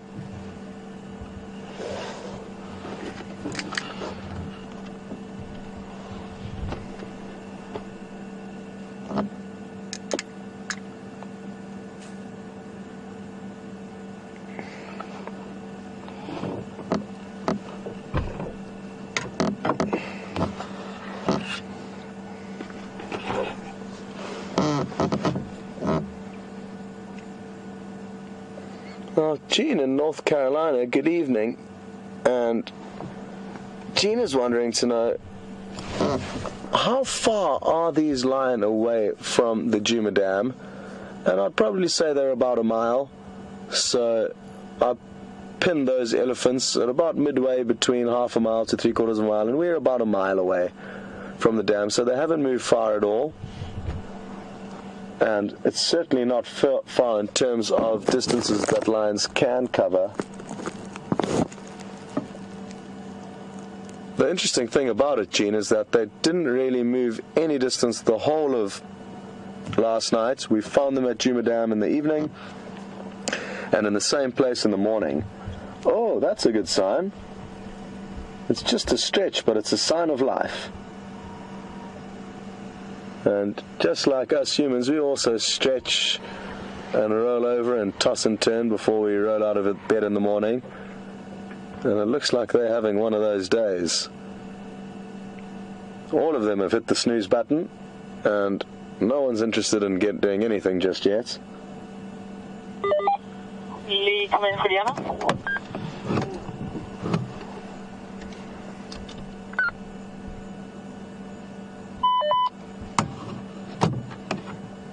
For one more. Yeah, definitely, Lee.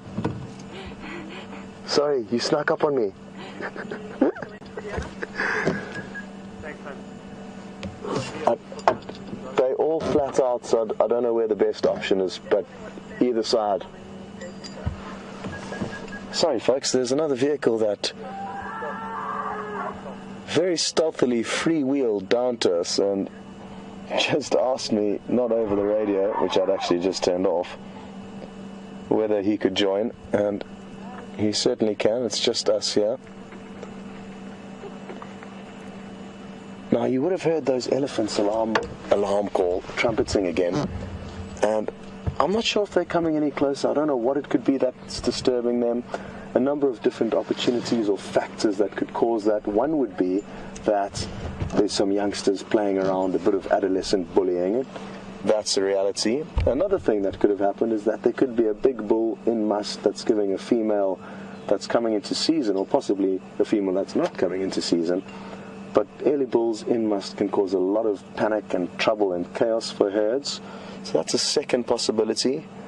A third could be that they've bumped into a predator, hyena, lion, leopard that they don't like, and that can distress them. So, hard to say, and I'm almost tempted to go over there and have a look, but at the same time you can see these lions are beginning to roll over, and I think we may just get lucky. And Teresa, who said that the lions are going to wake up 2 minutes before the show ends, I think is looking like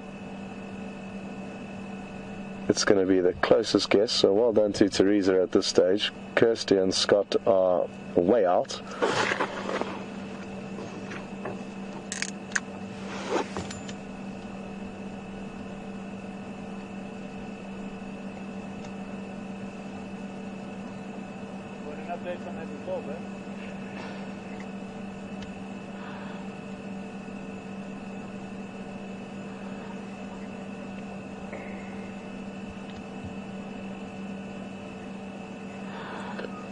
Well, we've just got a question through from Tina in Houston, and Tina's interested to know, is there a reason why there's only one male of 3 years of age in this pride, and why aren't there more brothers? Is it just coincidence? And it is, just like humans, there's no difference between lions and us. There's a 50% chance of having a male cub or a female cub, and different prides will vary and go through different stages, sometimes having lots of males, other times having lots of females. I've noticed there's been no set characteristics or traits amongst any of the lions I've seen, and it's just a natural ebb and flow that varies from year to year. It does have long-lasting effects on how a pride's dynamic evolves, because a lioness will stay in the pride and continue to make the pride grow, whereas men will leave the pride.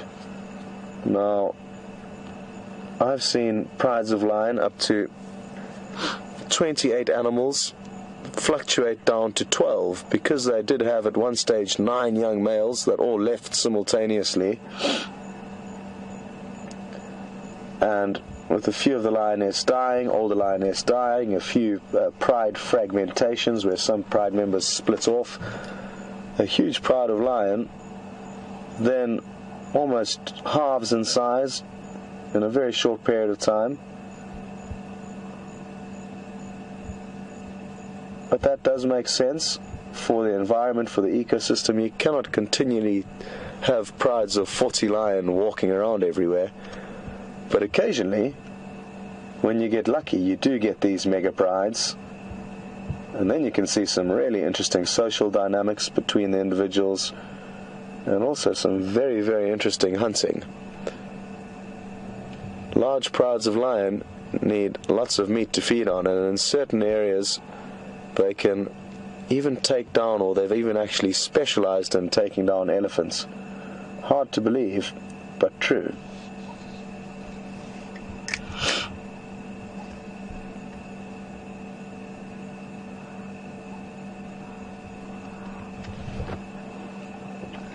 Cecilia, good evening, and thanks for sending your question through. Cecilia would like to know if there's any confirmation that any one of the lioness in this pride may be pregnant. Now, there's not official confirmation. A viewer did say yesterday that at least one of these lioness was mating with one of the Matimba Coalition members in the end of February this year, which is possible. I don't remember that. Maybe I wasn't here or didn't hear about it. But that's not to say it didn't happen. And if it did happen, that would mean that she should be giving birth at any stage. It's about a 3-month gestation period. So March, April, May, June, there should be babies.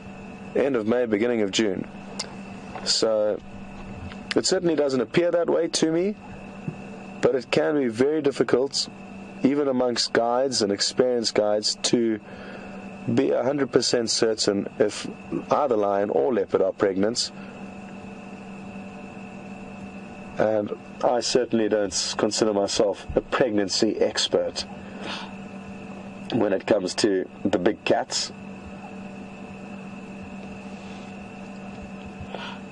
Wow, look at that pink sky. Beautiful. And that's in all likelihood Venus, the goddess of beauty, up on our western horizon. A planet, not a star.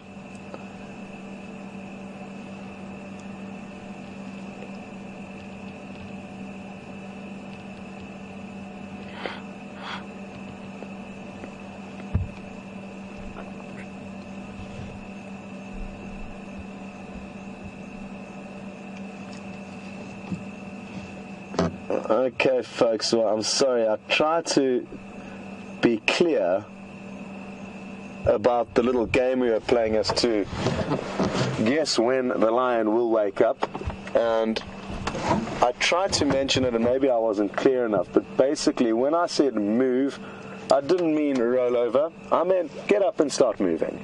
So yawning and saying hello kind of would have counted or passed had that have happened, but it hasn't happened. And ideally, yeah, just to clear it up for next time, it means to move, and by move I mean get on the move out the area, go for a walk, start hunting. And none of us are right this evening, but I guess Teresa was the closest, and she was hoping that they'd get up 2 minutes before the end of the show. But I think we're all going to be wrong tonight, and that's fine. You can't use up all your luck in one day, so we can bank that guess to get it right next time. Oh, how much time is there left? I'm losing track with the beautiful sunset and the lions. Okay, just about a couple of minutes left. We certainly aren't going to go anywhere though. We will stay with these lions until the last second. Imagine a rutting male impala came running through here. That would certainly get them up in a second. But I don't think the luck is on our side with these lions tonight. It's going to be very, very interesting to see where they move from here. Again, the fact that they didn't move far last night, even though they weren't full-bellied, really intrigues me. And I think it's got something to do with the fact that there are rumors of another male or another coalition of males working through this area, and maybe wanting to avoid that. They know that with new males comes bloodshed and chaos. So we'll have to wait and see. If you can, tune into the AM Safari, and that way you'll get to see exactly where they've gone. Maybe we won't find them, but we'll be able to follow their footprints and know where they've gone. And I'm already looking forward to it. I'm also looking forward to some leopard coming back onto the property. Maybe they've been here, but they've been hiding from us. Anyway, hopefully we'll have some luck with the leopard. Marc's an absolute wizard with elephants, so I'm sure he's got some plans. Anyway, he sadly didn't fix his vehicle, but hopefully we'll be out again with us in the morning. And thanks to VM, Nikki and Tara. We'll see you all tomorrow.